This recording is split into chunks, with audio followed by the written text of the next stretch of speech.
Hi friends, मयुरीज kitchen मध्ये आज आपण पाहणार आहोत खुसखुशीत अशा पोटली समोस्यांची रेसिपी।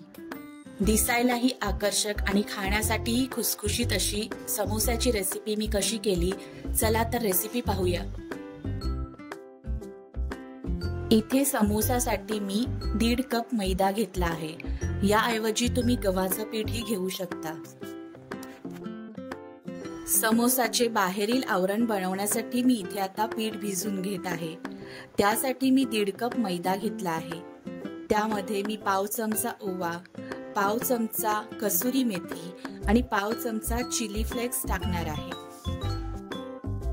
आता यामध्ये चवीनुसार मीठ घालून घेणार आहे। समोसे चांगले खुसखुशीत होण्यासाठी 2 चमचे रिफाइंड ऑइल आपण घालून घेणार आहोत आणि ते व्यवस्थित पिठाला एकजीव करून घेणार आहोत। त्यानंतर पीठ भिजवण्यासाठी लागेल तसं थोडं थोडं पाणी घेऊन हे पीठ घट्टसर भिजवून घेणार आहोत।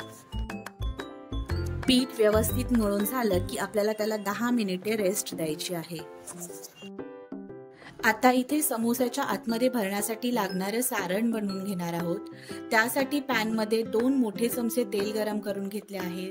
तेल चांगलं गरम झालं की त्यामध्ये पाव चमचा जिरे, पाव चमचा मोहरी, 1 अर्धी मिरची बारीक चिरून घेतलेली, 5-7 कढीपत्त्याची पाने तुकडे करून घेतलेले आणि पाव कप पनीर बारीक चिरून घेतलेले त्यामध्ये घालून व्यवस्थित परतवून घेणार आहे।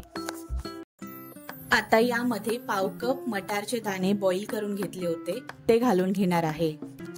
फोडणीमध्ये पाव चमचा हळद टाकून व्यवस्थित मिक्स करून घेणार आहे। इथे मी 4 मध्यम आकाराचे बटाटे बॉईल करून घेतले आहेत। सालं काढून त्यांना व्यवस्थित स्मॅश करून आपण त्यामध्ये घालणार आहोत। सारण व्यवस्थित परतवून एकजीव करून झालं की त्यामध्ये आपण पाव कप कोथिंबीर घालून घेणार आहोत।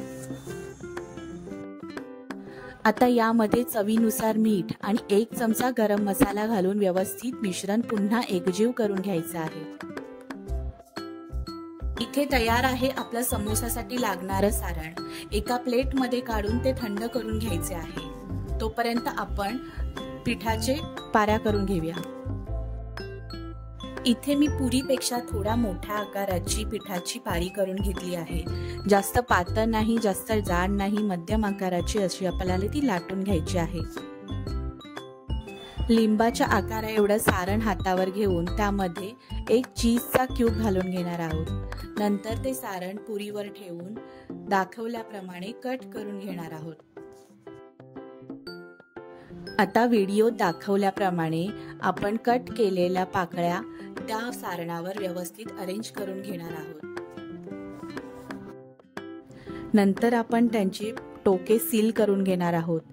जर आपण ते नीट घट्ट केलं नाही तर पाकळ्या तेलामध्ये उघडू शकतात। दाखवल्याप्रमाणे मी इथे सर्व पोटली समोसे तयार करून घेतले आहेत। आता याला आपण डीप फ्राय करायचे आहे। यासाठी मी कढईमध्ये तेल गरम करून घेतले आहे। तेल जास्त गरम करायची गरज नाही।